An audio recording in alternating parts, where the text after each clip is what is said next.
घेहीन मी जन्म याजसाठी देवा, घेहीन मी जन्म याजसाठी देवा, तुझी चरण सेवा साधावया. हरिनाम कीर्तन संताचे पूजन, घालू लोटांगण महाद्वारे. आनंदे निर्भरा भलते ठाई, आनंदे निर्भरा भलते ठाई.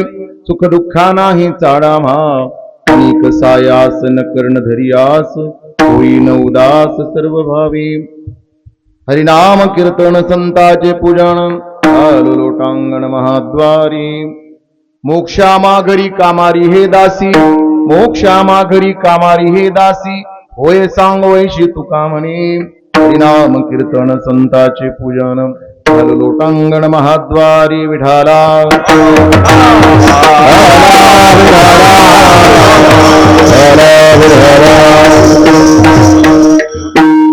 समचरण सरोजम संद्र नीलांबुदाभं.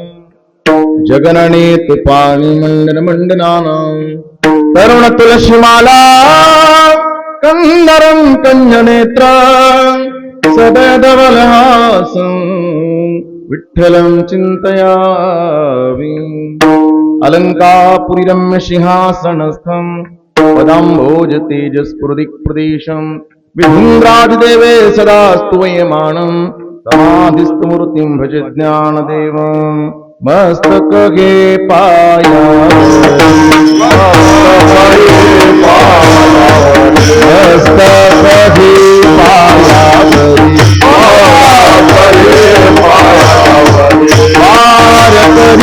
संताचा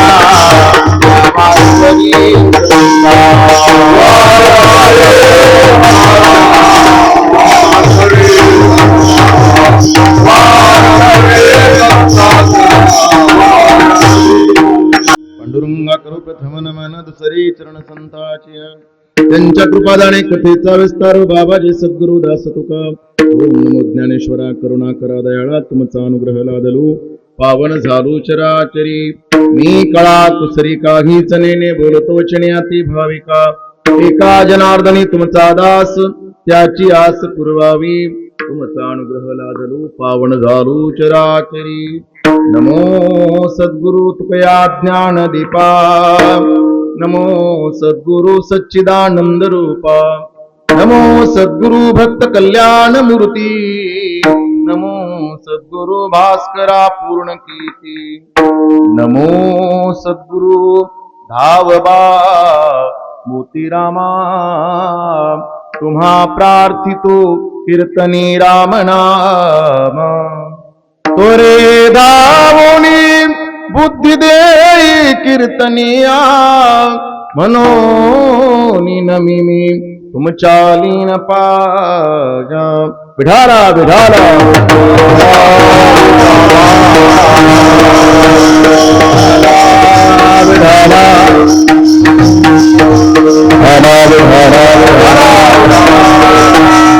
घेहीन मी जन्म याजसाठी देवा, घेहीन मी जन्म याजसाठी देवा. तुझी चरण सेवा साधावया. हरिनाम कीर्तन संताचे पूजन, घालू लोटांगण महाद्वारी. प्रस्तुत कीर्तन रूपी शिवेकरता निवडलेला अभंग महान भगवत भक्त जगद्गुरु जगमान्य श्रीमंत श्री तुकोबाराय यांचा 5 चरणाचा अभंग असून, जगद्गुरु तुकोबारायांनी आजच्या अभंगाच्या माध्यमातून भगवान पंढरीश परमात्माच्या समोर प्रतिज्ञा केलेली आहे. प्रतिज्ञा सुद्धा जन्म घेण्याची केली. अभंगावर बोलण्याच्या अगोदर थोडासा परिहार द्यावा लागतो. त्यातल्या त्यात जो वक्ता ज्या गावाला पहिल्या वेळेला आला त्याने तर म्हणजे परिचय करून द्यावा लागतोच. याच्यासाठी आपल्या या मोहोळा नगरीमध्ये चालू असलेला हा अखंड हरिनाम सप्ताह तथा श्रीमद भागवत कथा ज्ञानेश्वरी पारायण सोहळा या नाम सप्ताहातील आजच्या 5व्या दिवसाची कीर्तन रूपी सेवा सर्व गावकरी मंडळाच्या वतीने नामदेव भाऊंनी फोन केला होता आणि इथे येण्याचा योग आलेला आहे. आल्यानंतर बाबांच्या दर्शनाचा लाभ झाला. संचारेश्वर महाराजांचं वास्तव्य होतं. म्हणजे इथं किती वर्ष? 32 वर्षे महापुरुषाच्या पदस्पर्शाने पावन झालेली ही भूमी. कारण त्यांचं नाव जरी घेतलं तरी बाधा दूर होते. आणि असे बाबा या गावात 32 वर्ष होते. 36, अरे वा, 36 वर्ष, अजून 4 वाढले. म्हणजे असं 36 वर्षाचा काळ, म्हणजे 3 तप या भूमीत घातले. 12 वर्षाचं 1 तप, असे 12 त्रिक 36, 3 तप ज्या महापुरुषाने या आपल्या नगरीमध्ये वास्तव्याला घातले, अशा महापुरुषाच्या पदस्पर्शाने पावन झालेली ही मोहोळा नगरी आणि अशा परम पावन नगरीमध्ये चालू असलेला नाम सप्ताह आणि या 5व्या दिवसाचं कीर्तनरूपी पुष्प आपण सर्व भक्तगण मंडळीच्या वतीनं भगवंताच्या चरणावर समर्पित करायचं आहे. कार्यक्रमासाठी महाराष्ट्रातील सुप्रसिद्ध गायनाचार्य, मृदंगाचार्य, वारकरी संप्रदायातील शुद्ध आचरणशील भक्त मंडळी या ठिकाणी उपस्थित आहेत. आपण सुंदर अशी चाल आत्ताच ऐकली आमचे धारासूरकर बाबा आणि त्यांना साथ देणारे गावकरी वा आणि हे सगळे भजनी मंडळ सावंगे, मोहोळा, अजून धारासूर, अजून अवलगाव, अजून भिशेगाव, सावंगी झाली, हा सावंगी, कोरटेक, अरे वा, अजून गोंडगाव, अरे बापरे, अजून झाली आता मृदंगाचार्य झाली की लोणारवाडी त्यांना पण कोटी कोटी धन्यवाद. सर्वांच्या चरणारा नतमस्तक. ज्ञात अज्ञात अजून कोणी महाराज मंडळी, कारण इथं येण्याचा, तसं परिसरात येतो पण इथं येण्याचा पहिला योग आहे, म्हणून कोणी जर राहिला असेल तर त्यांच्याबद्दल आदर व्यक्त करून सेवेला आरंभ करू. आज जगद्गुरु तुकोबारायच्या या 5 चरणाच्या अभंगातून तुकोबारायांनी भगवान परमात्माच्या समोर प्रतिज्ञा केली. प्रतिज्ञा करणं एवढं सोपं नाही आणि प्रतिज्ञा करू नये सुद्धा. प्रतिज्ञा करून घेणं म्हणजे स्वतःला बांधून घेणं आहे, पण प्रतिज्ञा करत असताना कोणती करू नये आणि कोणती करावी हे आपण स्वतः आपल्या मनाला सांगायचं असतं. प्रपंचातली प्रतिज्ञा कधी करू नये आणि परमार्थाविषयी केल्याशिवाय राहू. आज जन्म झाला का? हो, पाळणा बांधण्यामुळे दिसला. आणि त्यातले त्यात ज्या दिवशी पाळणा बांधलेला असतो आणि सर्व माता मौल्यांच्या अंगावर पिवळी साडी असते, त्या दिवशी समजायचं कृष्ण जन्म लाग सखे. असं एक परंपरा आहे की भगवान कृष्ण कन्याचा ज्या दिवशी जन्म झाला त्या दिवशी पिवळे वस्त्र परिधान करतात. इथं करतात का नाही माहिती नाही का, पण ते आम्ही सांगत असतो. आणि ते का, त्याचं कारणच आहे की भगवंताला कलर आवडतो. कोणता? पिवळा पितांबर कैसा गगनी झळकला, गरुडावर बैसोनी माझा कैवारी. धन्यवाद बरं तुम्हाला. ऐका, पिवळे कपडे भगवंतानं घातले असे हजारो प्रमाणे, एक नाही पैकी. विठ्ठली माझे माऊली ये, निडळावर कर ठेवूनी वाट मी पागे, किंवा सुंदर ते ध्यान उभे विठेवरी, करकटावरी ठेवूनी आ तुळशी हार गळा, असे पितांबर. असं का बरं? श्रीमद भागवत भागवत कथा चालवून सांगतो. भागवत महापुराणात वर्णन आहे की यशोदा मैयाला मॅचिंगचं लय ज्ञान होतं. तुमच्याकडनं मॅचिंग आता चालू आहे, आताची मॅचिंग तरी कपड्याची आहे. यशोदा मैयाला एवढं ज्ञान होतं, जसा कलर तसा कपडा उठून दिसतो. भगवान कृष्ण कन्हैयाचा कलर होता सावळा, सावळ्या माणसाला पिवळा कपडा उठून दिसतो म्हणून पितांबर घालायचा. बलराम दादाचा कलर होता गोरा आणि गोऱ्या माणसाला निळा कपडा उठून दिसतो म्हणून नीलांबर घालायचा. पितांबर, नीलांबर देवाला. म्हणून तर पिवळा कपडा बघा तुम्ही, असे किती प्रमाण बघा. राम अवतारात सुद्धा कपडा देवाने कोणता घातला? पिवळा. कशामुळे? त्या भगवंताचं स्वरूप पिवळ्या कपड्यानं अतिशय उठून दिसतं.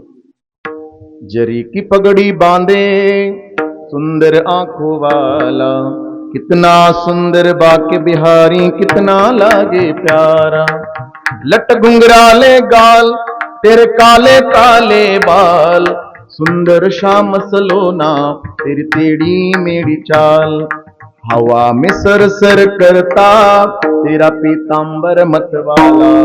हजारो प्रमाणित बरं, म्हणून पिवळा कपडा आहे का. असो, आपल्याला तिकडे नाही जायचं, पण एक सहज पाळण्यामुळे लक्षात आलं. म्हणून तुकोबारायांनी प्रतिज्ञा केली. प्रतिज्ञा मोठ्या मोठ्या माणसानं केल्या, पण कोणाच्या सिद्धीला गेल्या नाही. रावणानं सुद्धा प्रतिज्ञा केल्या होत्या. किती? 4. रावणाच्या प्रतिज्ञा सर्वांना माहिती आहेत. पहिली प्रतिज्ञा होती की सोन्याला सुगंध आणणार होता रावण. आला का? नाही. अजून समुद्राचं पाणी गोड करणार होता. मामा झाला असतं तर काय झालं असतं माहितीये? पाण्याचा, तुम्हाला नाही वा दुष्काळ, तुम्हाला होडीत बसून जावं लागेल, तुम्हाला पाणी भरपूर आहे. आता इथून पुढे आम्हाला लय प्रॉब्लेम येतो. तिकडं आमच्या डोंगरात भागात बघा तुम्ही, आता काय झालं, यावर्षी पाऊस काळ भरपूर झाला म्हणून बोर बंद पडणार नाहीत. नाहीतर फेब्रुवारीमध्ये आमचे बोर रामकृष्ण हरी म्हणतात आम्हाला फेब्रुवारीत. मग तिथून पुढं जी बाय करा येत नाही ते पार जून महिन्यातच येत. बरोबर आहे की? म्हणून पण इथं पाण्याचा सुकाळ भरपूर आहे. पण ऐका, ते जर समुद्राचं पाणी गोड झालं असतं तर कधी पाण्याची टंचाईच भासली नसती. पण प्रतिज्ञा सिद्धीला गेली नाही. अजून एक, प्रत्येक आता आपण परमार्थ करतो, माणसं म्हणतात पुण्यानं कुठे जातो माणूस, सांगा की नक्की नक्की स्वर्गात लिहायचं असतं स्वर्गवासी. ऐका, पण पुण्य आहे ना, ज्ञानोबराची ओवी आहे ना, पुण्य असेल तर नक्की स्वर्गात जातो. आपला विश्वास माऊलीवर आहे. किती आहेत पारायणाला माणसं? बरेच आहेत का?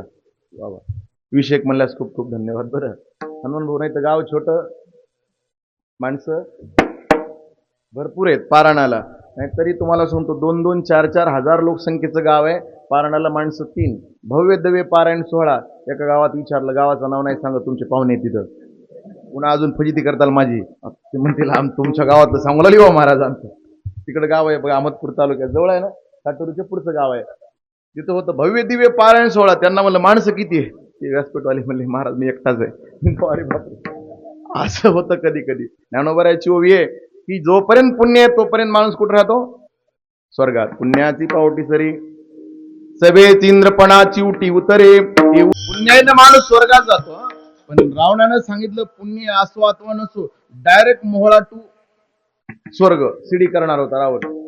तर शिडी झाली नाही. एक केलं फक्त, सोन्याची लंका केली, पण ती सुद्धा केली नाही, झाली. दुसऱ्याची घेतली रावणानं ती लंका. कुणाची आहे? कुबेराची. कुबेराची पण तसं ती कुबेरानं आपल्या गुरुसाठी केली होती तयार. भगवान शंकराला त्यानं असं दान द्यायचं होतं कुबेराला, म्हणून एक नगर बांधलं सुंदर सोन्याचं आपल्या गुरुला देण्यासाठी. पण कसं असतं, कुठल्याही घराची वास्तुशांती झाल्याशिवाय घर दान देऊ नाही, नाही तर देणाऱ्याला दोष. घर कोणी दान देत नसतं, उगं सांगायला सहज. आणि बांधकाम करून कोण द्यायला पुन्हा त्यातले त्यात.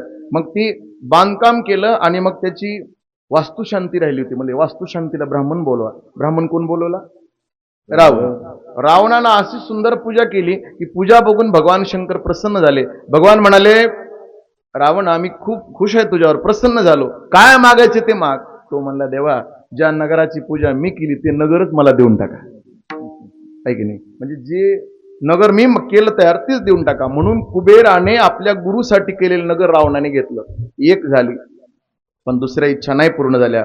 ऐका, दुर्योधनानं सुद्धा प्रतिज्ञा केली होती. कथा ऐकली ना आपण, आता ते झाला भाग. दुर्योधन म्हणाला होता, सुईच्या टोकावर बसल एवढी माती सुद्धा पांडवाला देणार नाही. काय झालं माहितीये? असं म्हणणाऱ्या दुर्योधनाची एक दिवस माती झाली. 99 भाऊ गेले, पूर्ण राज्य निघून गेलं. म्हणून अभिमान कुठल्याच कामाचा नसतो. रावणाने अभिमान केला, गर्व रावणाने केला, रावणाचा चेंदा झाला बस. म्हणून अभिमानही कामाचा नाही. आणि मग त्या दुर्योधनाला सुद्धा मातीत जावं लागलं, प्रतिज्ञा सिद्धीला गेली नाही. पण ऐका, म्हणून सिद्धी प्रतिज्ञा त्यांनी करावी ज्यांच्या अंगात बळ आहे. माझा स्वामी निश्चयसी प्रतिज्ञा हे दासी केली आम्ही. ऐका, प्रतिज्ञा कुणी करत नाही, प्रतिज्ञा करायला सुद्धा अधिकार लागतो.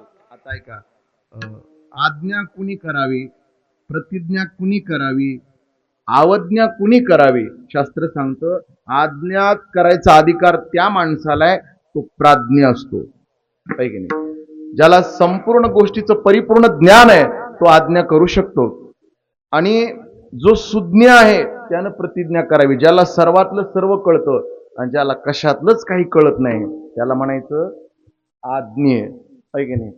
प्राज्ञ म्हणजे अधिकारी पुरुष, सुज्ञ म्हणजे त्याचं तंतोतंत पालन करणारा, आणि आज्ञे म्हणजे कशातलंच काही ज्याला कळत नाही त्याला म्हणायचं आज्ञे.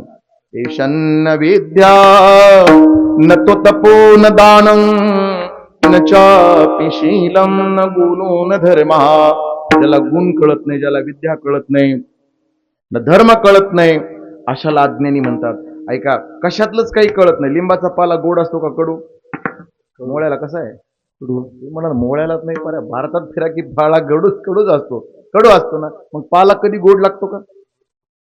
नाही लागत. कधीतरी लागतो नक्की. अजून मिरच्या कडू असतात का गोड असतात? आता कडूही नसतात आणि गोडही नसतात म्हणा की, मिरच्या तिखट असतात. मग कधीतरी गोड लागतात का नाही? कधी? ताप चालू. अरे दूध कडू असतं का गोड? गोड असते. आता मग कडू लागतं का कधी? कधी? साप चावल्यावर. आता को साप चावलं? ऐका, आता ते ताप आल्यावर, वा ते तापच म्हणले मी साप म्हणलो. ताप आल्यावर दूध सुद्धा काय होतं माहितीये का, जिभेची चौदाची आज्ञा अवस्था येते, निर्माण होते. म्हणून ते कशातलं काही कळत नाही त्याला आज्ञा म्हणत असतो. आपण जर ज्ञानोबाराच्या ज्ञानेश्वरीकडे पाहिलं तर ही संस्कृत गीता कोणालाच कळत नव्हती. गीतेमध्ये श्लोक किती आहेत? एकूण 700. 700 श्लोकाची गीता आणि ज्ञानोबाराच्या ज्ञानेश्वरीत ओव्या आहेत 9000 किती 9000 33 कुठं 35 कुठं बरोबर आहे. असं कुठल्या 35 ऐका. पण 700 श्लोकाची गीता संस्कृत आहे. तुम्हाला एक सांगू, आता वेदाची निर्मिती कुठे झाली माहितीये? वेदाची निर्मिती देवाच्या घोरण्यातून झाली. भगवंत झोपले ना, झोपल्यानंतर जे घोरण्यातून शब्द आले ते वेद आहेत. मला सांगा, बरीच माणसं झोपताना घोरतात आणि काही काही माणसं त्या घोरण्यातच शब्द काढतात. मोठ्यानं घोरणारा माणसाजवळ बघा तुम्ही झोपून खडखड खडखड खडखड करतात. आणि ती अशी भगवंत झोपले असताना त्यांच्या मुखातून जे शब्द पडले ते वेद आहेत. मला सांगा, वेद किती कठीण आहे बरं. वेद बघितला का तुम्ही? नाही बघितला? इथं बसलेल्या प्रत्येक माणसाने वेद बघितला. मी सांगतो तुम्ही कसं काय. तुम्ही पंढरपूरला गेलतात का दर्शनाला देवाच्या? नक्की. मग पंढरपूरला गेल्यानंतर अगोदर वेदाचं दर्शन घ्यावं लागतं. बघितलं का तुम्ही वेद? बघितला. कुठे आहे तो? नाही का काचाच्या पेटीत अलीकडं. अगोदर वेद आहेत आणि पुढं मग तुकोबारायच्या पादुका आहेत. दोन जोडून येत आहे. वेद बघावा लागतो, नुसतं शब्द सुद्धा फुटणार नाही आपल्याला. ऐका, इतकं वेद कठीण आहे. हे झोपीत बोललेला वेद एवढा कठीण आहे, मग प्रत्यक्ष जागृत अवस्थेत सांगलेली गीता किती कठीण असेल. आणि ती गीता अर्जुनाला भगवान कृष्ण कन्याने सांगितली. ऐका, मग ती गीता सामान्य लोकाला कळत नव्हती. संस्कृत गीता कळेना कुणाला, म्हणूनच ज्ञानेश्वरी ग्रंथ हा लिहिला कुणी? निवृत्तीनाथानं ज्ञानोबाराला सांगितलं, ज्ञाना एवढं गहन ज्ञान आहे पण सामान्य लोकाला याचा अधिकार कळत नाही, याचा अर्थ कळत नाही. मग ही गीता मराठी करा. गीता मराठी करा म्हटल्याबरोबर निवृत्तीने दिदले, त्याच्या अगोदर काय? निवृत्तीने दिदले ज्ञानदेव, रामकृष्ण हरी. नाही ओळख आहे बाबा. आता पाठीमाग कसं माझा डोळे आमचे सावंगीकर बाबा, म्हणजे आम्ही लहान लहान एवढे होतो आणि ती पंढरपूरला यायची. आताही सप्ताह चालू आहे बाबा, आहेत का? वा वा. नाही तर कधी कधी होतं तिथं काय सुंदर चाल म्हणायची. चाल म्हणली म्हणजे माणसं फ्रेशच करायची. एक कप चहा पाजीला सारखं वाटायचं, होय की नाही? धन्यवाद तुम्हाला. पण म्हणून काय सांगत होतो की कीर्तन का ज्ञान गुडगम्य, ज्ञानदेवाला दले निवृत्तीने दिदले माझ्यात. असलं गुड ज्ञान पण ज्ञानोबारांनी विचार केला, असलं गुह्य ज्ञान मी जगाला देतो असं नाही, तर प्रतिज्ञा करून सांगतो. काय करील? माझा मराठाची बोलू कौतुके, परी अमृता तेही पैजा जिंके, ऐसी अक्षरे रसिके मेळवीन, तरी अवदान ऐकलेनी दिजे, मग सर्व सुखासी पात्र होईजे. हे प्रतिज्ञा उत्तर माझे उघड ऐका. प्रतिज्ञा करून सांगितलं, अमृताला सुद्धा जिंकल असं शब्द तयार करेल, पैकी नाही. म्हणून ज्ञानोबाराची ज्ञानेश्वरी अमृतापेक्षाही गोड आहे. पण कोणासाठी? वाचणारासाठी. जे कधी बघतच नाही त्यांच्यासाठी ती पुस्तक आहे, पैकी नाही. म्हणून ऐका, ज्ञानेश्वरीतल्या 5 तरी ओव्या वाजत जा. 5 तरी दररोज वाचताल का? नक्की. ऐका, नियम करायचा 5 ओव्या तरी बघा एवढे. कारण काय माहिती का, की भाव धरुनिया वाची ज्ञानेश्वरी, कृपा करी हरे तयावरी, सोमुखे आपण सांगे तो विष्णू, श्री गीता हा प्रश्न अर्जुनेसी. अशी ज्ञानेश्वरी आहे, पण ही सुज्ञ माणसाला कळते. अहो, एका अज्ञानाच्या हातात पडली. ते रस्त्यानं नाही का भंगार गोळा करतात, मग ते रद्दीवर भांडे द्यायचे. मग ती एकानं काय केलं, रद्दीच घालून टाकली. म्हातारीला काय माहिती, घरातले सगळे ग्रंथ घालून टाकले, त्या ज्ञानेश्वरी सुद्धा दिली. आणि त्या रद्दी गोळा करणाराने एक ज्ञानेश्वरी दिली दुकानदाराला. दुकानदार पण तसलाच होता. त्यानं ते पुस्तक ठेवलं असं. कुणी म्हणलं साखर द्या, पान फाडायचं, पुढे टाकायची, देऊन टाकायचं. आणि चांगल्या वारकऱ्याला एकदा ते पान हाताला लागलं आणि त्याने विचार केला, अरे बापरे, परी तऱ्यापासी पांडवा मी हरपला घेऊन सावा देथ नाम घोष बरवा करती माझा. एवढे सुंदर ज्ञानेश्वरी आहे. आणि काय माणूस मूर्ख असेल, लगेच दुकानदाराकडे गेला, दुकानदार हे असलं पुस्तक तुमच्याकडे आहे का? त्यानं सांगितलं लय भरपूर होते, आता एखादं आहे का? हो, मग मला देतं. त्यांनी सांगितलं हरकत नाही, घेतल्यापेक्षा 2 रुपयानं कमी. ज्ञानेश्वरी आणली घरी, तिला बायडिंग केली, दररोज वाचायची आणि वाचून स्वतःचं कल्याण करून घेतलं. कुणी? सुज्ञ माणसानं. आणि आज्ञ माणसानं फाडून टाकली. म्हणून प्रतिज्ञा करण्याचा अधिकार कोणाला? तर जो सुज्ञ आहे त्याला. बस. आणि म्हणून तुकोबाराय सांगतात की अंगात ताकद असल तर बोलावं, आहे की नाही?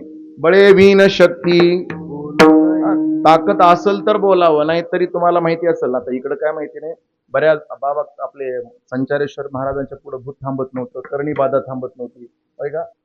आणि मग ती कधी कधी देवऋषी असतात की एक माणूस असा दोरीला काळा गाठ बांधायचा आणि त्याच्या पुढं ती एक महिला बसली होती, बाबा काही करा पण लवकरात लवकर भूत बांधून टाका.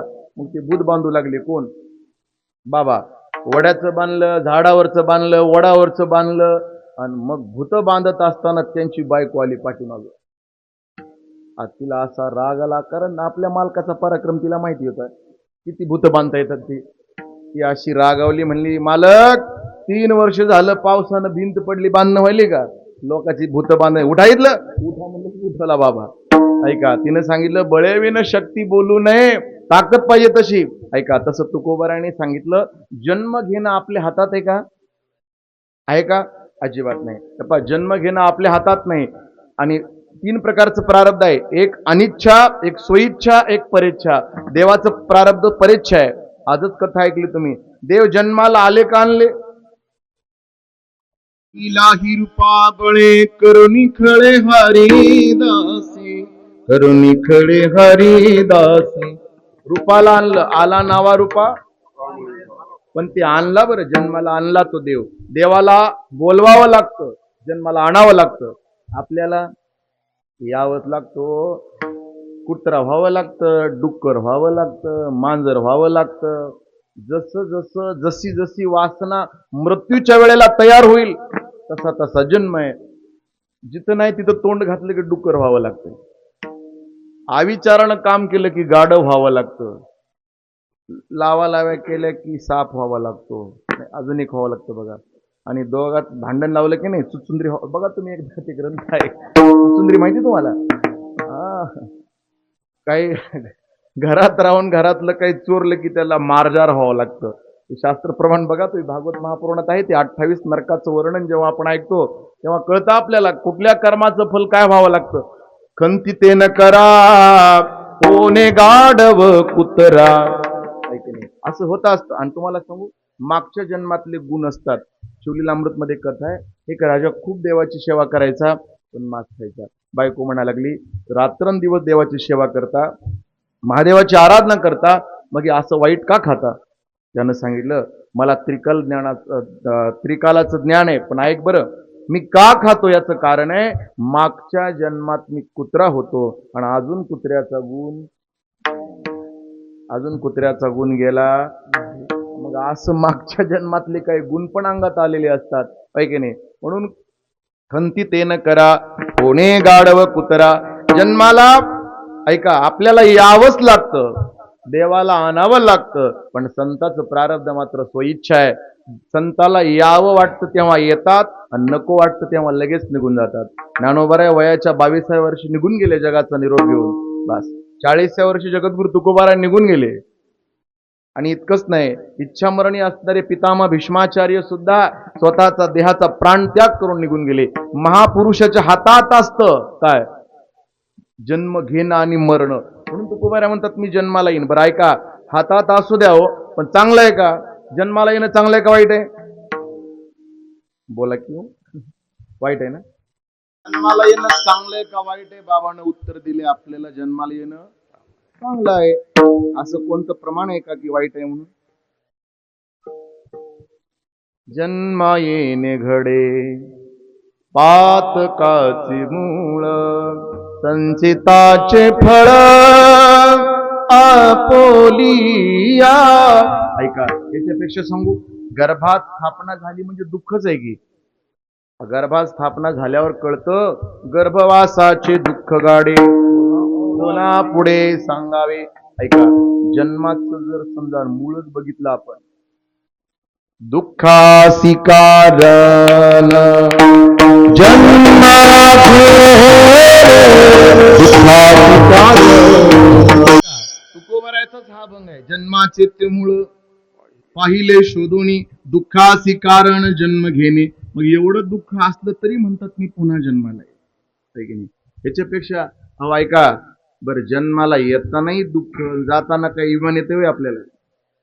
हातपाय अगा कर्मी जे उरावे ते सुखदुःखी मग तया ते देहा एका. कर्माचं फल आहे ऐका. म्हणून हे कर्मामुळेही जन्माला यावं लागतं खरे, पण जातानाही दुःख आणि येतानाही दुःख आहे की नाही. जातानाही काही न्यायचं नाही, येताना सुद्धा का आणले काही. मी सांगतो ना, येतानाही आणलं, जातानाही न्यायचे आपल्याला. आहे का नाही, न्यायचं का नाही गब्बर बाबा. भक्तीमुळे जन्म सुटतो हेही खरं आहे, पण मी म्हणतो काय, येताना काय आणलं का जाताना काही. मी म्हणतो येताना आणलं, जाताना न्यायचे आपल्याला. काय सांगू, हा नाही, हरिभक्ती तर न्यायची, आल्यावर घडेलच, पण अजून न्यायचे आपल्याला दुसरं मोठं गाठोडं बांधून न्यायचं. ते उचलत नाही पण बळद, आणि ते दुसरी माणसं बांधून देणार आहेत आपल्याजवळ. कोणतं कर्म. क्या बात आहे, वा. असं जाताना कर्म आणि येताना प्रत्येक माणसानं आपापला मृत्यू आणला. याच्यापेक्षा काही नाही आणलं, ऐक नाही. जाताना काही नाही, येताना काही नाही. ऐक बघा तुम्ही, येतानाही खिसा नाही, जातानाही खिसा नाही. मला सांगा, जन्माला आल्यानंतर लेकराला पहिला कपडा घालतात त्याला काय म्हणतात.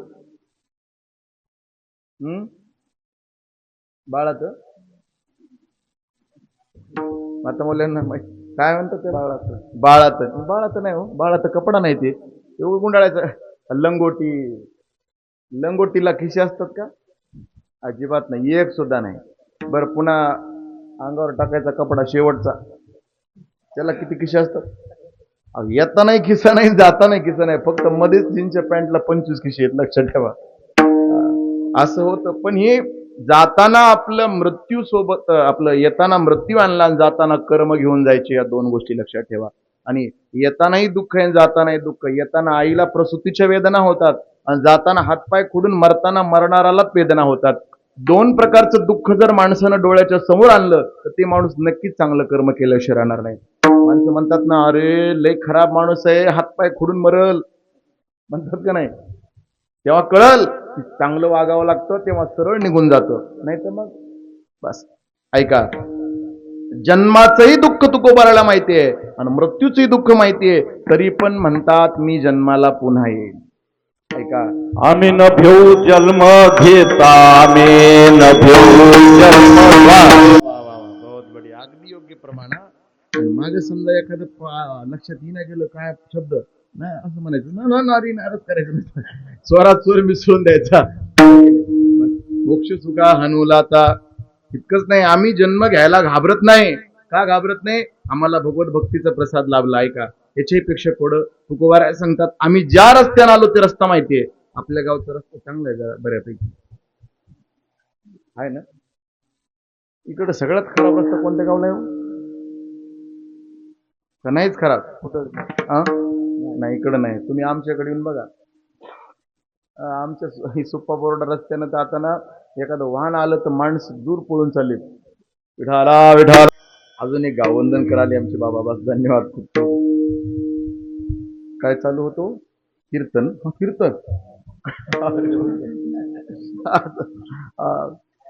वाट. बस रस्ते मला सांगा, आपल्या इकडे सगळ्यात खराब रस्ता नाहीच ना. मला सांगा बाबा, खराब रस्त्यानं आल्यावर मला सांगा, ते सुद्धा ट्रॅक्टरच्या ट्रॅलीत बसून. आमच्या इकडं असा भारी रस्ता आहे आणि तुम्ही ट्रॅक्टरच्या ट्रॅलीत येऊन बघा बरं कसं वाटेल.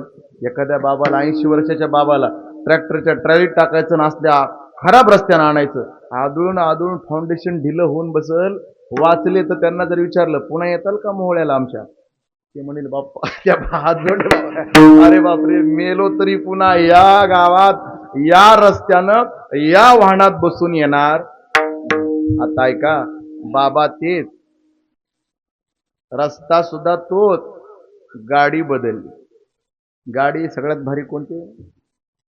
फॉर्च्युनर. फॉर्च्युनर फॉर्च्युनर नाव येत नाहीत का? बरोबर, ऐका, फॉर्च्युनर गाडी.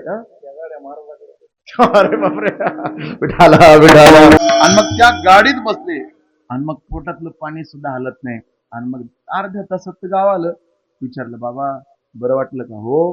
पुन्हा येतल का? अहो कधी बोलवा हो, पठ्ठ्या तयारच आहे. का? अहो त्रास नसल्यावर काय काळजीच नाही की. तुकोबाराय सांगतात, तुमच्या सारख्या आमच्या सारख्या सामान्य माणसाला जन्माला येताना खूप दुःख आहे, पण आमच्याकडे भारी गाडी आहे ना. कोणती गाडी माहितीये का? गर्भवासी दुःख नाही येता जाता, गर्भवासी दुःख नाही येता जाता, उदयास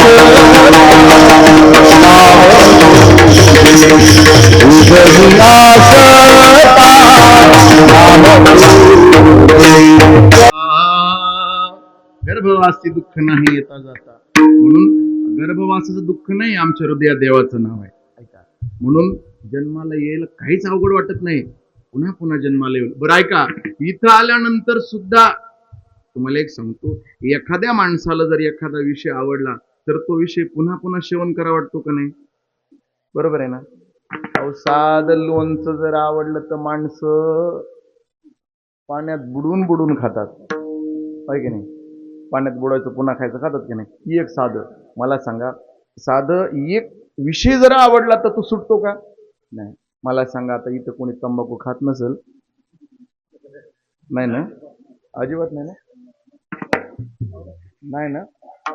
तसं दिसायला कोणी खात नसेल म्हणून वाटायले. बरं, बरोबर आहे का? रामकृष्ण हरी. मला माहिती आहे टावर खालीच रेंज नाही इथं. विठाला विठाला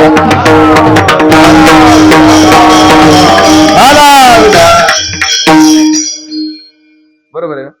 खरं आहे, खोट आहे. तर गुटखा पण जमते का नाही? मला माहितीये, मगाशी तोंडात तसा आला होता सेंट म्हणून म्हणलं मी. जवळ आलं की तेव्हाच माणूस कळतो बा. ऐका, हरकत नाही. पण तंबाखू कधी शिळी होते का? तंबाखू शिळी कधी झाली का?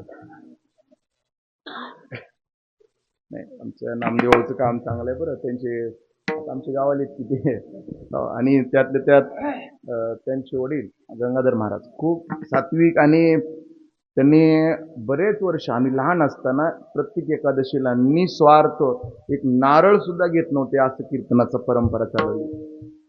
आणि कसं असतं ते, आता प्रारब्ध संचित क्रियामान हे तो न चुकी भोगल्या वाचून भल्या भल्या चांगल्याला, त्या आवाजात आता परिणाम. पण एवढी सात्विक आणि शुद्ध भक्ती, निष्काम सेवा अजूनही. महाराजाचं एक तत्व आहे, निष्काम सेवेवाल्याचंच कीर्तन ऐकतील ते. बरोबर आहे ना? अजूनही. बस काय चालू होतो? तंबाखू. तंबाखू कधी शिळी होते का? कधीच नाही होत. तंबाखू जर नाही भेटली तर माणूस शिळा होतो. होतं का नाही? 100% माणूस शिळा होतो. बघा तुम्ही, आता इकडं पाणी समजा द्यायला आहेत ना शेतात. आम्ही तिकडं सावरगावकडं गाव आहे, त्या गावाचं नाव शिरसम आहे, ऐका. आणि मग ते असं, आता रस्ता खूप चांगला झाला, पण त्यावेळेस तो गोटाडाचा रस्ता होता. 7-8-10 वर्ष झालं असेल. मोटरसायकलवर गेलो होतो कीर्तनाला, आणि मग ते तिकडून कीर्तन करून येत असताना काय झालं, थोडंसं 2 किलोमीटर आलं पुढं आलो आम्ही, की पाठीमाग गाडी लागली आमची मोटरसायकल. आता काय सांगा तुम्हाला, मोटरसायकल पाठीमागं लागल्यावर रात्री 12 वाजता, सांगा बरं तुम्ही, दम निघल का? काय आता मला गाडी चालवता येत नव्हती. त्या म्हणलं गाडी पळव. ती म्हणला, महाराज रस्ता कसला आहे? मी म्हणलं, रस्ता कसला आहे असू दे बाबा, बाकी बघणं पाठीमागं 2 माणसं आहेत, काय झपके देतील. आता असं घाबरून गेलो, सगळं धोतर शर्ट ओलं चिंब झालं घामानं, ऐका. ती गाडी पाठीमागून, आमची गाडी पुढं. आता ती गाडी होती त्यांची शेतातली, तीच फर्स्ट पळायची. आता आणि ते बघा तुम्ही, शेतातल्या गाड्याला ते हे नसते, शोकाबिब काय नाही, कुठून दुर्यावून पळते. या गंगेतून ते कुठूनही पळते ती. आता काय करा, आज ती पुढे जवळ आली, त्यांना मला पळवते. मला, महाराज काहीच पळत नाही, आता काय होईल ते होईल, गाडी थांबवतो. गाडी थांबवतो, त्यांना अशी आडवी लावली. आडवी लावल्यावर त्यांना असतं थंडीचे दिवस होते, मफलर बांधलेलं होतं. त्याला म्हणजे आजचं पाठ्य काही मोबाईल याच्यापेक्षा काही नाही, मारू नको रे बाबा. ते हसलं मोठ्यानं, म्हणते महाराज वेळ झालात का तुम्ही, घाबरायला काय झालं. महाराज म्हणल्यावर जरा जीवा जीवा. मला हे माणूस बहुतेक परिचयाचा नाही.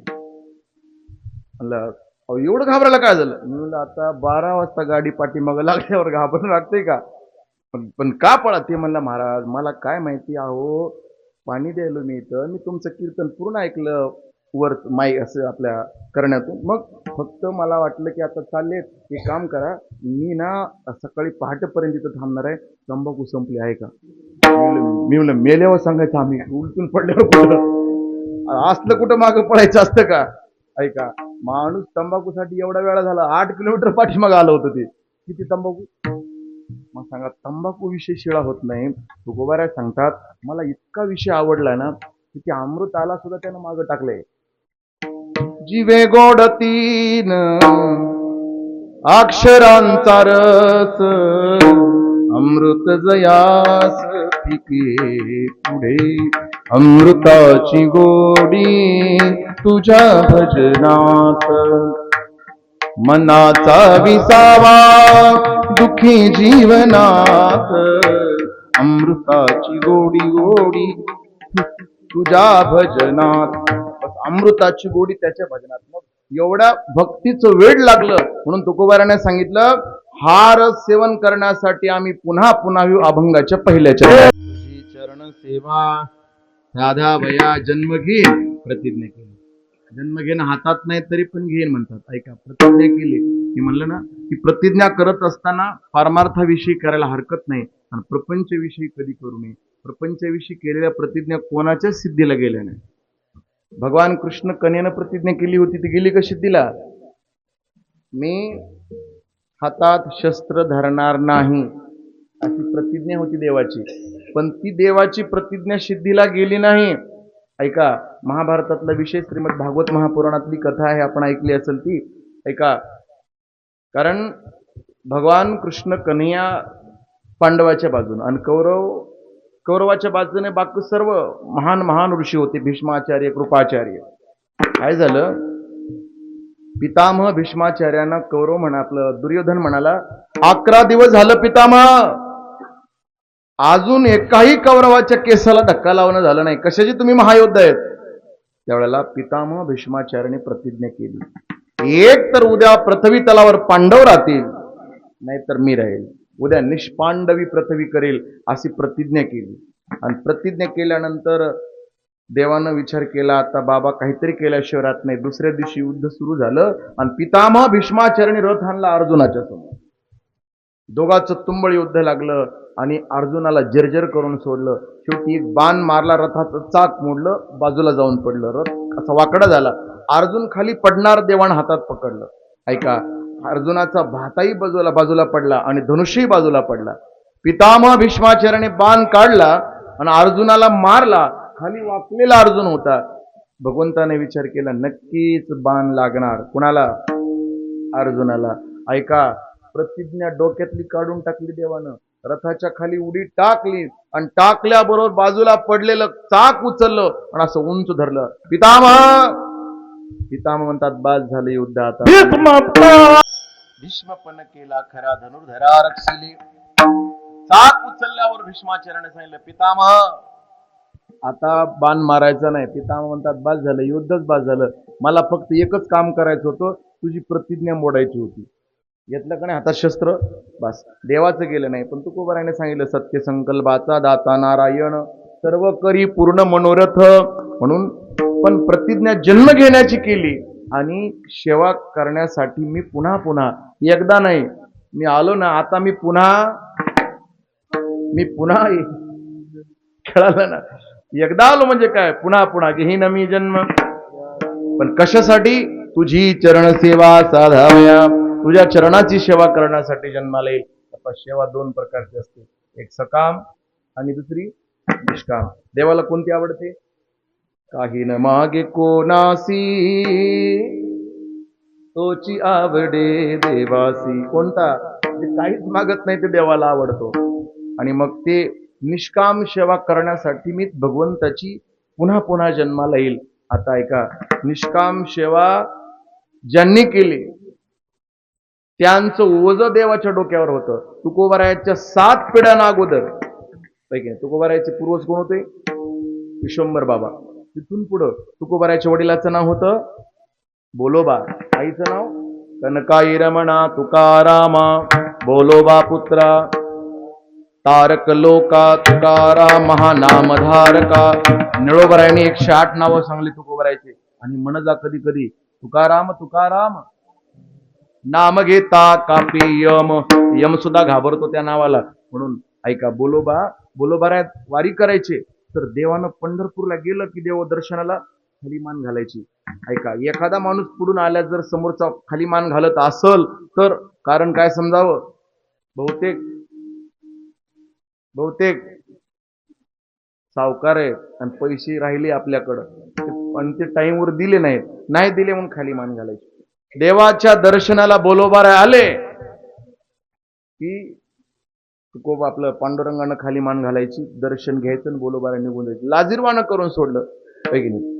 इतकंच नाही, बऱ्याच वाऱ्या केल्या आणि तुकोबारायची आई म्हणजे कनकाई माता बोलोबारायला म्हणली, मालक मला पण न्या ना वारीला. तिने सांगितलं वारीला नेतो पण महिला तर इथल्याबरोबर सोडून बरं, देवाला काहीतरी मागितल्याशिवाय राहत नाहीत. तू त्या स्वभावाप्रमाणे जाशील बरं, देवाला मागशील. ती म्हणली अजिबात काळजी करू नका. नाही नाही मला माहितीये देवाचं सुखाचं का ठेवणं असं म्हणणारच कोण? माता मौल्या. त्या ऐका, पण त्या देतात पण बरं. ऐका, कधीच माता मौल्या रिकाम्या हाताने येत नाही. साखर तरी आणतील, फुलं तरी आणतील, हळदी कुंकू तरी आणतील, काहीतरी आणतील. कुठल्याच पुरुषांना अजून साखर आणली नाही देवाला नाही. पण ते आणतात आणि मागतात पण. पुरुष मंडळ मागत नाही. कनकाई मातेनं सांगितलं काहीच मागत नाही, न्या फक्त.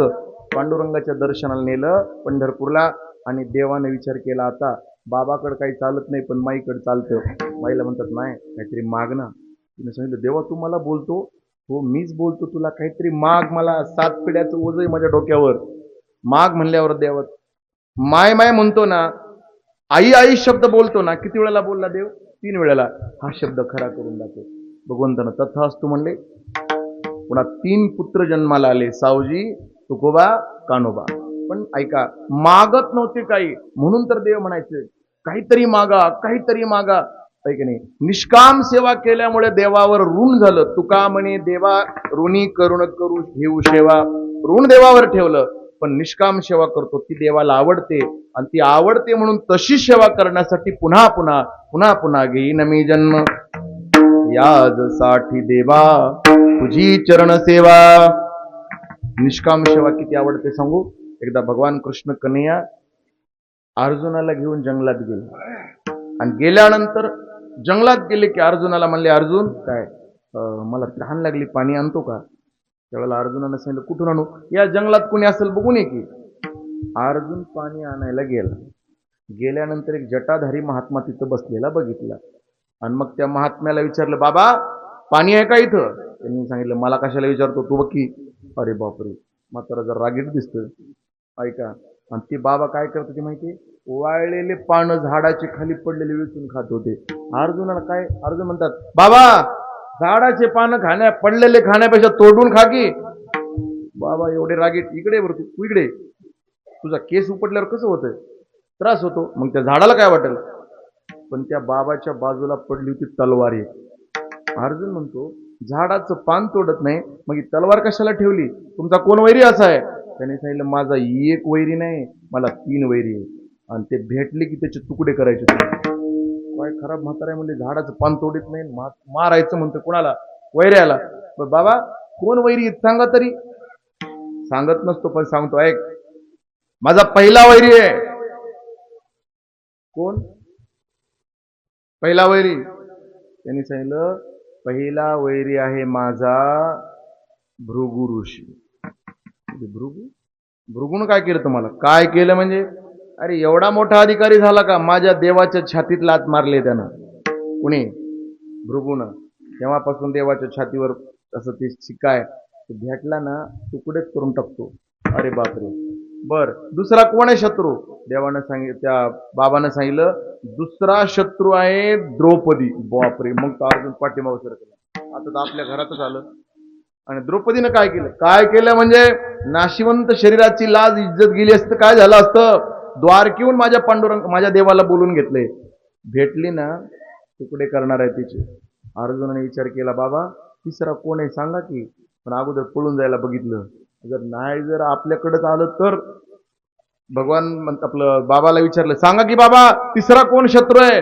बाबानं सांगितलं ते तर भेटावं मला, त्याचे 10 तुकडे करणार आहे. कोण आहे? अर्जुन. म्हणलं की अर्जुन उडी टाकलं. अरे बापरे. बाबा म्हणतात तुला काय झालं घाबरायला? नाही मी नाही घाबरत, अर्जुनानं काय तुमचं घोडं मारले. दुरून म्हणू लागलं, माझं नाही घोडं मारलं. एवढा मोठा अधिकारी झाला का? आपल्या स्वतःच्या रथाची घोडे माझ्या देवाला धुवायला लावली त्यानं. एवढा मोठा. अर्जुन म्हणाला येतो बरं बाबा, येतो म्हणणं तांब्या तिथंच टाकून दिला. ही अर्जुन पळाले भगवान कृष्ण कन्याकडे. देवाने सांगितलं अर्जुन घाबरायला काय झालं? अर्जुनाने सांगितलं देवा इथून रथ लवकरात लवकर घेऊन चला, नाही तर म्हातारा 10 तुकडे केल्याशिवाय राहणार. झालं काय? अहो तिथे एक बाबा होते, त्यानं सांगितलं की देवाला काम लावणाराचे तुकडे करणार आहे. भगवान हसले. हसल्यानंतर म्हणतात अर्जुन अरे ते बाबा कुणीच नव्हते. मग बाबा मीच होतो. अरे बापरे. मेल्यावर सांगायचं मग अजून तुकडे करत होते की माझे. ऐक ना राजा, हे का असं म्हणलो मी, कारण तुला कळालं ना याच्यापासून काय घेता येईल. हा कळालं. इथून पुढे निष्काम सेवा करणार. निष्काम सेवेचं फल कळालं. देवाने सांगितलं निष्काम सेवा करणाराच्या पाठीमाग मी लागतो, त्याला कोणाच्याच पाठीमाग लागायची गरज नाही. बघा ना आतापर्यंत ज्या निष्काम सेवा केली, चंद्र सूर्य तोपर्यंत ते अजरामर झाले. सद्गुरू मोतीराम महाराजांच्या बंडीत एक 10 रुपये ठेवले होते कोणीतरी, आपल्या सर्वांना माहिती आहे. बंडी जाळून टाकली होती की नाही मामा? बंडी जाळून टाकली. तर आज प्रत्येक गावागावात प्रत्येकाच्या हृदयात मोतीराम महाराज की संचारेश्वर बाबा हे महापुरुष होते ना, हे असे की निस्वार्थ सेवा करणारे चंद्र सूर्य तोपर्यंत राहणार आहेत. म्हणून तुकोबारा म्हणतात की मी निष्काम सेवा करण्यासाठी पुन्हा पुन्हा जन्माला येईल. पण ऐका, जन्माला आल्यानंतर कोणती सेवा करेल? अभंगाच्या दुसऱ्या चरणात हरिनाम कीर्तन संताचे पूजन घालो लोटांगण महाद्वारी. म्हणून 3 प्रकारची सेवा करेल. कशासाठी? घेईन मी जन्म याजसाठी देवा तुझी चरण सेवा. पण सेवा कोणती? ऐका, हरिनाम कीर्तन संताचे, आणि तिसरं घालू लोटांगण. 3 प्रकारची सेवा करायला पुन्हा पुन्हा जन्माला येईल. कीर्तनाचे प्रकार लय भरपूर आहेत. एक लीला कीर्तन दुपारी झालं, गुण कीर्तन, अजून नाम संकीर्तन, अजून स्वरूप कीर्तन, अजून संत कीर्तन, अजून देव कीर्तन. कीर्तनाचे प्रकार 6 आहे. ऐका, लीला कीर्तन आपण करू शकत नाही. भगवंताच्या लीलेचं वर्णन करू शकतो का? अजिबात नाही. समुद्राचा कागद केला, समुद्राची शाई पृथ्वीचा कागद केला तरी भगवंताच्या लीला सांगणं होणार नाही. आणि गुण म्हणावं तर बघायचं कामच नाही. आहे की नाही? मला सांगा, खाणीत कोळसा किती टन असेल बरं? काय जण बरं, समुद्रात पाणी किती? काय कळलं? आहे की नाही? नदीला पाणी किती लिटर असेल? नाही कळत. तसं एवढ्या मोठ्या भगवान परमात्माकडे किती गुण आहेत सांगता येईल का? चतुरातो शिरोमणी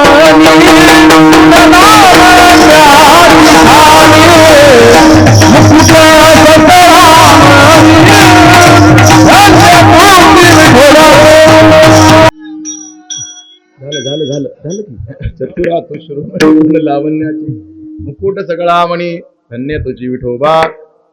लावण्य गुणाची खान आहेत भगवान. गुणाचं कीर्तन होईल नाही होणार, गुण कीर्तन नाही. बरं, स्वरूप कीर्तन करणं होईल का आपल्याला? तुझं सगुण म्हणो की सगुण निर्गुण एक अनुमानेना. बरं, त्याचं स्वरूप ऐका असलं आहे ना की त्याचं स्वरूप बघितल्याबरोबर वेळ लागतं. कसं स्वरूपाचं वर्णन करता येईल? पाहिला पाहिला नंदाचा नंदन, पाहिला पाहिला नंदाचा. तेन वेदियल तेन वेदियल तेन वेदियल मन, पाहिला पाहिला. कथेतला विषय तो. तेवढं स्वरूप सुंदर आहे. पाहिलिया येद लावी, पाहिलिया वेद लावी बैठी जीवे. अहो इतका गोड आहे ना ते. मला सांगा, जगात श्रीमंत स्त्री, जगात सुंदर स्त्री कोणती आहे? लक्ष्मी. लक्ष्मी. आणि जगात सुंदर पुरुष कोण आहे? कृष्ण परमात्मा, देव आहे. पण अजूनही काही ना पुरुष जगात सुंदर आहे, त्याचं नाव आहे मदन. आहे की नाही? त्याला कामदेव म्हणतो आपण. पण ज्ञानोबा सांगतात, एवढे दोन्ही सुंदर पण देवाला भुलले. श्रीकृष्णाच्या सौंदर्या पुढे लक्ष्मी भुलोनी झाली वेडी. मदन पोटाला बापुडे रती काय रावरंग. कळालं? किती सुंदर देव आहे. मग स्वरूपाचं वर्णन होणार नाही, तर आपण वर्णन करू शकतो. नाम संकीर्तन साधन पै सोपे जळतील पापे.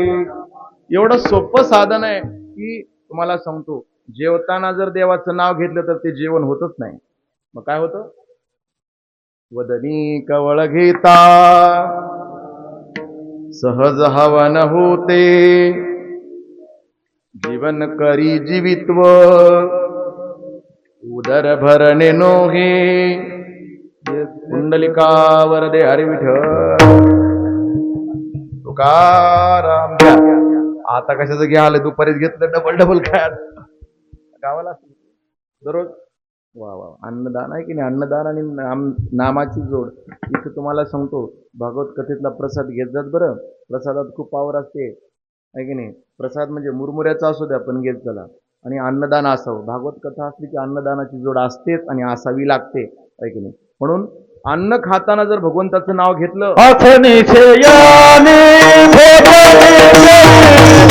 भोजन करिता भोजनी जेविता जीविता, हा मनारे भोगिता नारायण, असं जर केलं तर काय होईल? यज्ञ होईल, आपोआप यज्ञ होईल. रस्त्यानं नाम घेता वाट चाली यज्ञ पावला पावली. याच्यापेक्षा पुढे सांगू अजून तर कथा असली की एक टाइम जेवण करायला लागतो, उपवास धरावा लागतो. धरलाय ना? नाही ना? तुम्ही म्हणले ते आपण नाही धरत. कुणी धरला का? ऐका, नाही जरी धरला तर नका धरू. पण एक सांगू तुम्हाला, उपवास धरल्याचं पुण्य कशाला लागतं सांगू का? ऐका, नाम घेता ग्रासो ग्रासी होची जीविला उपवासी. प्रत्येक घासाला कृष्ण अर्पण म्हणायचं. तुम्हाला उपवास केल्याचं पुण्य लागल बरं. उद्यापासून काम करा.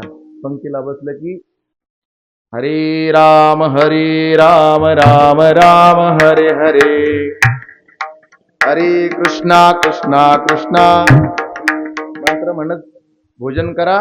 प्रत्येक घासाला कृष्णार्पण म्हणा. उपवास नाही, यज्ञ केल्याचं पुण्य लागेल. तोच जीवीला उपवासी. म्हणून एवढं नाम संकीर्तन श्रेष्ठ आणि साधन आहे. कलियुगामध्ये पहा, बाकीची सगळी साधनं काय झाली माहितीये? सगळी साधनं मागं पडली. जड जडोनी वहिला निग ये भक्तीचे वाटेलाग. दया पावस्या व्यंग निजधाम माझे. ज्ञानोबा म्हणतात, भक्तीच्या मार्गाने चालायचं. कलियुगामध्ये दुसरा कुठल्याच यज्ञाला किंमत नाही. नाम जप यज्ञ परम थोर, बाधू न शके स्नानादी कर्म. नाम नामे परम धर्माधर्म, नाम परब्रह्म वेदार्थे. एवढं श्रेष्ठ नाम आहे. ऐका, तुम्हाला सांगतो, एकदा महाभारतात काय झालं? यज्ञ करायचा होता पांडवांना, आणि यज्ञ करण्यासाठी एक ब्रह्मवेत्ता लागणार होता. मग धर्मराज म्हणाले, आपल्या प्रांतात कोणी ब्रह्मवेत्ता आहे का एखादा? एकानं सांगितलं, एक महात्मा आहे आणि त्याचं नाव आहे बकदालभे ऋषी. एक काम करा, बकदालभे ऋषीला आणा. मग धर्मराजानं सांगितलं, मी जातो आमंत्रण घेऊन. बकदालभे ऋषीकडे गेले आणि हात जोडून म्हणले, बाबा मी पांडुपुत्र धर्मराज, काय काम आहे? बाबा आम्हाला यज्ञ करायचं. करा ना. मग यज्ञ करायचंय, पण आम्हाला एक ब्रह्मवेत्याला जीव घालायचे. त्यांनी सांगितलं, अगोदर किती झाले यज्ञ? म्हणले काय नाही, पहिला यज्ञ आहे. म्हणले पहिला?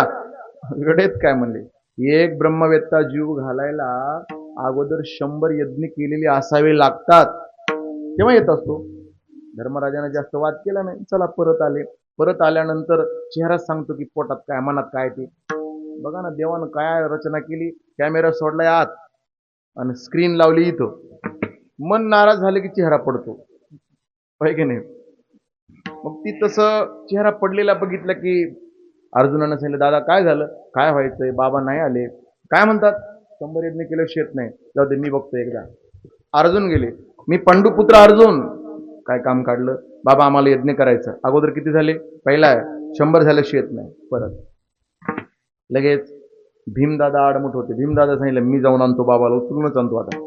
म्हणजे उचलून आणणार बाबा साधारण नाही, शाप दिला तर मरावं लागेल तिथं.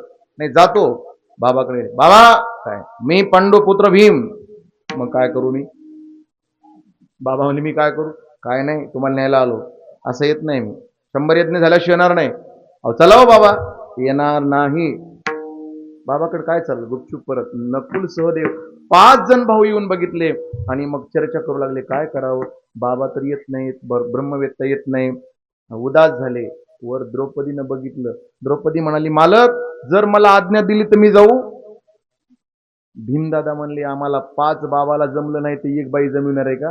तिने सांगितलं नारी की निंदा मत कर यारो, नारी रतन की खान, जिस नारी से पैदा हुए शिव को भीष्म हनुमान. जाऊ का? त्यांनी सांगितलं होत नाही काम, ते म्हातारले कडक आहे, पुढं सुद्धा उभं टाकू द्यायचं नाही. तिने सांगितलं त्यांची 8 काय सांगा ना मला. 8 एकच आहे काय की 100 यज्ञ झाल्याशिवाय बाबा येणार नाही. तिने सांगितलं मालक फक्त आज्ञा द्या, मी जाऊन आणते बाबाला. आणशील का? भीमदादा म्हणले बस घरात. तिने सांगितलं फक्त जाऊ दे एकदा. अहो तुम्हाला माहित नाही नारी शक्ती कमी नाही. आता बघा तुम्ही ट्रक ड्रायव्हर सुद्धा नारी झाली आता, इतके दिवस नव्हते आहे का नाही.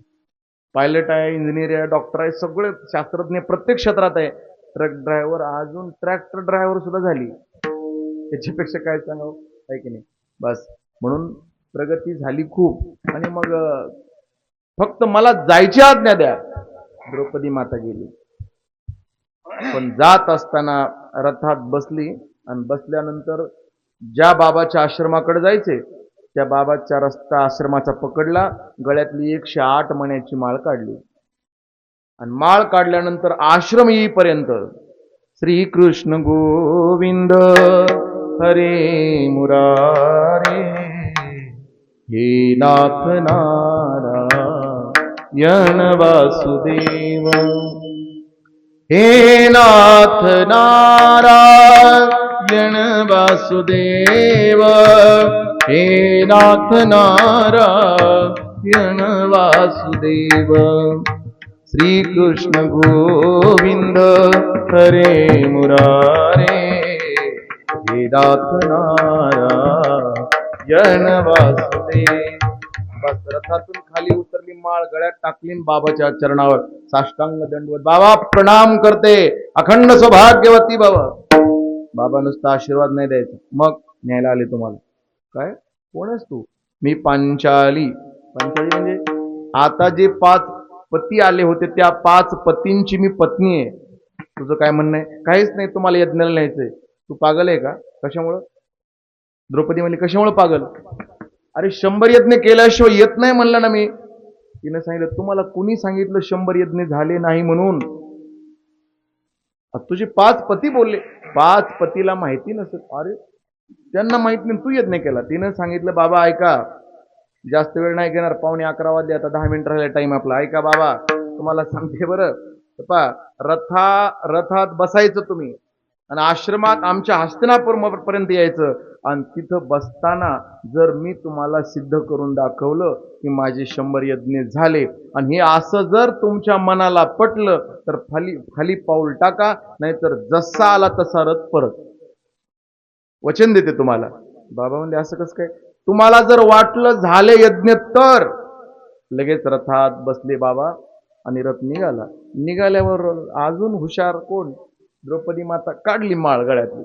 नारायण नारायण नारायण नारायण नारायण नारायण नारायण नारायण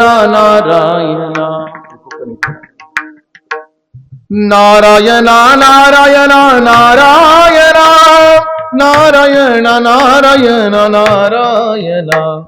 नारायण नारायण नारायण नारायण नारायण नारायण नारायण. झाले आता 100 माळी जपल्या आणि बाबा म्हणतात बाई अगोदर सांग यज्ञ कधी झाले? बाबा उतराव खाली, झाले यज्ञ. अगोदर सांग कधी झाले ते. नाम घेता वाट साधे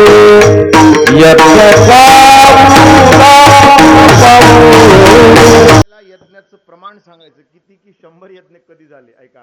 नाम घेता यज्ञ पाऊला पाऊली एका पाऊलाला यज्ञ नाम घेताना ऐका. पण द्रौपदीने सांगितलं बाबा तुम्ही उतरा खाली, माझे 100 यज्ञ झाले. कसं काय झाले बाबा, तुम्हाला सिद्ध करून दाखवू. म्हणजे दाखव बरं.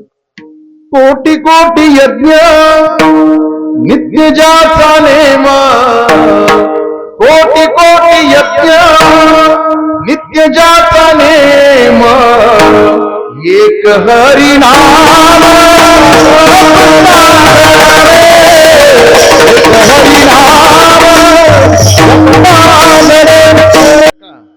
तिने सांगितलं बाबा तुम्ही तर म्हणता 100 झाले का. ऐका हो, कोटी कोटी यज्ञ नित्य ज्याचा नेम आणि एक हरिनाम. फक्त एकदा रामकृष्ण हरी म्हटलं की कोटी यज्ञ केल्याचं पुण्य लागल. कलियुगात एवढं श्रेष्ठ साधन आहे बाबा. फक्त 10 मिनिट कमीत सांगा, यज्ञ झाला असेल तर उतरा, नाहीतर चला नेऊन सोडते तुम्हाला. बाबाने विचार केला आता काय करावं, बाईने लईच अडचणी टाकला आपल्याला. नाही म्हणावं तरी झाला आणि हो म्हणावं तर आता कसं करावं. 5 पांडवाला सांगितलं होतं झाला नाही म्हणून. उतरावं लागतं बाबा. बाबा निघाल्या बरोबर भिंगा जाऊन जातो. अरे बापरे काय बंडल मारले की बाईने. म्हणजे बंडल मारलं नाही, खरं मारले. देवी कसं काय आणलं सांग बरं. तिने सांगितलं तुम्हाला एवढं कसं कळालं नाही. अरे रात्रंदिवस भगवंताच्या सन्निधात राहता, त्याच्या नावाचं महत्व तुम्हाला माहित नाही. खरंच माहिती नाही. अहो 100 माळा जपल्या मी, बाबाला सांगितलं 100 यज्ञ झाले चला. बाबा म्हणले बाई तुझ्यासारखी चतुर स्त्री दुसरी कुठली नाही. आणि कलियुगामध्ये अत्यंत सोपं आणि सुलभ साधन आहे भगवत नाम संकीर्तन. भागवत महापुराणातला शेवटचा श्लोक आहे, नाम संकीर्तनम यश. प्रत्येक साधनाचं सार आहे, भवसिंधू उतरी पार सकल साधनाचे. म्हणून नाम हे सार श्रेष्ठ साधन आहे. म्हणून तुकोबाराय म्हणतात कलियुगात कुठलंच भजन मी करणार नाही, हरिनाम कीर्तन याच्यासाठी करेल. संताचे पूजन. संताचं पूजन का ऐका. नामाने अघ जात. अघ म्हणजे पाप. संताच्या सेवेनं अज्ञान जातं आणि लोटांगण घातल्यानं अहंकार निघून जातो. म्हणून 3 प्रकारची सेवा आहे ऐका. एक पाप जावं, दुसरं अज्ञान जावं आणि तिसरं अहंकार निघून जावा. नामदेवरायांनी देवाला मागणी मागितली, अहंकाराचा वारा माझ्या विष्णुदासा तीळ मात्र जरी आणि मेरो तो समान. एवढा अभिमान असतो आणि हा अभिमान जातो कशानं, लोटांगण घातल्यानं. म्हणून देवाच्या समोर लोटांगण घालावं लागतं. आपण पंढरपूरला गेल्यानंतर घालतो ना लोटांगण. लोटांगण घालावं लागतं का, तर देवा मी अभिमान विरहित झालो आणि अभिमान माझा घेऊन टाका तुम्ही, म्हणून लोटांगण आहे. संताच्या पायावर डोकं याच्यासाठी ठेवायचं.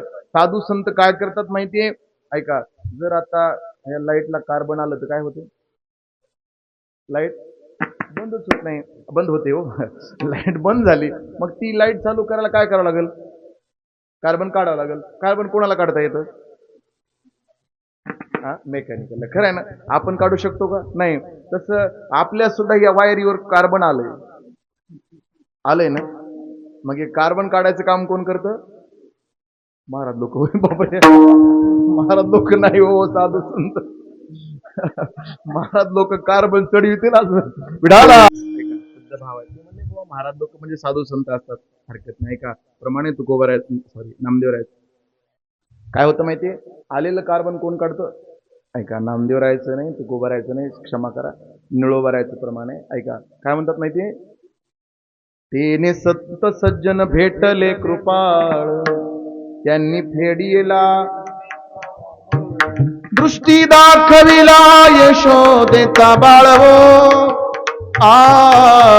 धन्य हे आनंदाची सापडली वेळ, धन्य हे आनंदाची सापडली वेळ. निळोबा राहायची वेळ होते बहुत दिवसार्थ वागविले, आजी अकस्मात फळ देऊ आले.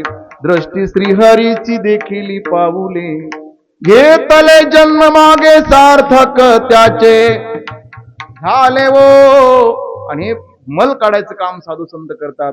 म्हणून हरिनाम कीर्तन ऐका, मळ काढला की लाईट लागते, तसं अज्ञान गेलं की ज्ञानाची प्राप्ती होते. आणि हे काम करतात साधू संत. लोटांगण आणि अहंकार जातो. हरिनाम कीर्तन संताचे पूजन घालू लोटांगण महाद्वारी. 2 चरण सुटले, अजून 5-3 राहिलेत. आता फक्त वाजले का? आणि इथं खूप मला पद्धत छान आवडली. 9ला महाराजांच्या गळ्यात विणा पडतोच. तुमच्यासाठी एकदा मी टाळ्या वाजवतो. नाहीतरी बघा, 9 ते 11 टाईम, 9ला भजन सुरुवात, मग भजनाची सुरुवात संपते कितीला? 9:30ला. महाराजांच्या वेळेला 9:30ला, 9:45ला अभंग होणार, चालीला 10 वाजणार, 10 ते 11 कीर्तन होणार, 11ला आपण आपापल्या घरी. पण इथं कंप्लीट 2 तास झाले कीर्तनला सुरुवात होऊन, भजन सोडून. होय की नाही? आवलगावला सुद्धा हनुमान भाऊ तसंच होतं, 9:45ला भजन सुरुवात. तिकडं बाबा असंच असतं की आपल्या वंदरला पण 9:45ला म्हणजे 9ला. आणि मग ते बघा ना, आता ते बस आता भजनाला सुरुवात होऊन, बाबानं खूप सुंदर भजन सुरुवात केली. भजनाला सुरुवात होऊन कंप्लीट 2 तास झाले.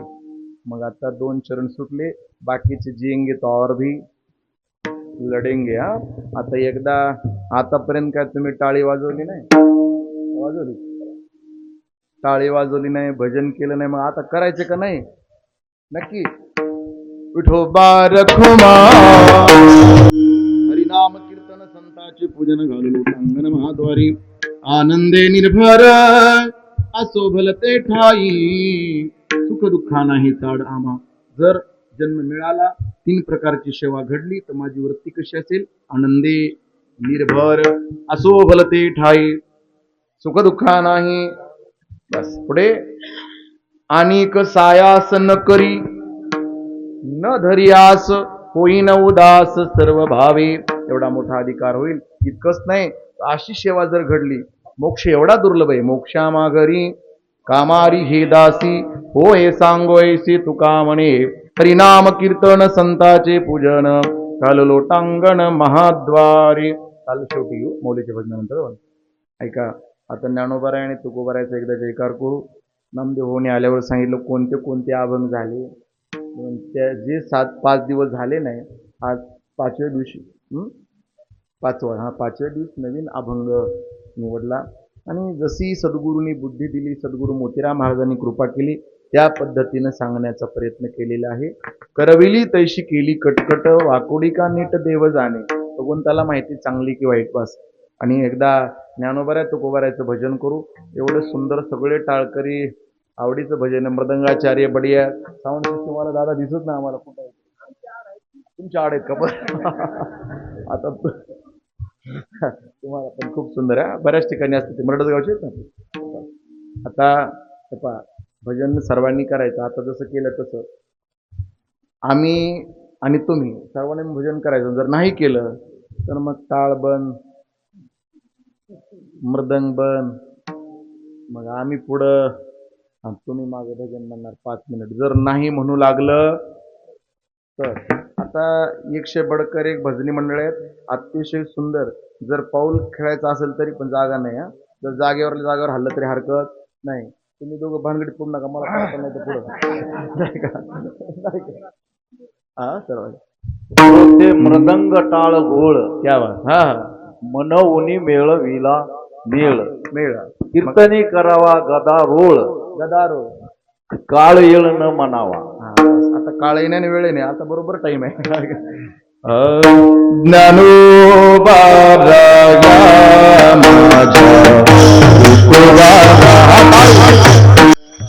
भजनी मंडळाला कोटी कोटी धन्यवाद.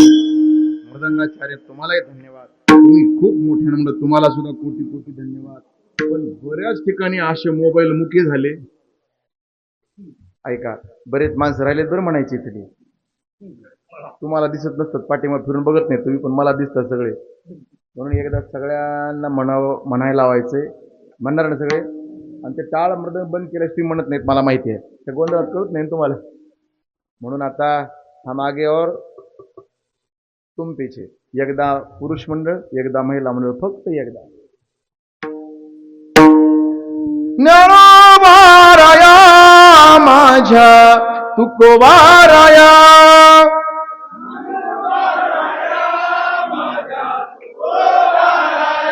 वा, अरे बापरे, पहिलंच नारळ एवढं भारी निघालं.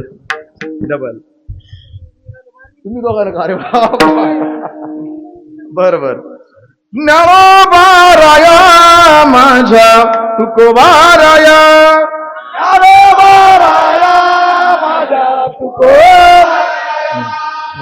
माईक वर नाही, चिटिंग करू नका खालच्या गाडी. आता माता मौल्यानं तुम्ही म्हणायचा, यांच्यापेक्षा आवाज आला पाहिजे भारी. ज्ञानोबाराया माझ्या तुकोबाराया.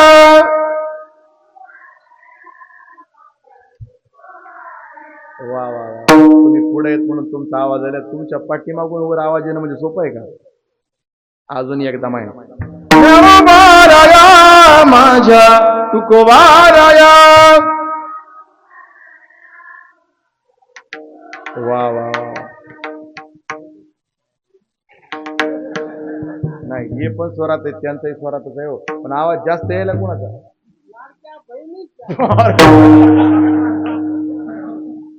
पॉइंट पक्का.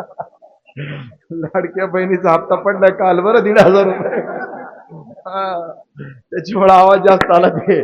बस वा वा, धन्यवाद. तुम्हाला ते कसं पक्का पॉइंट माहित आहे ते,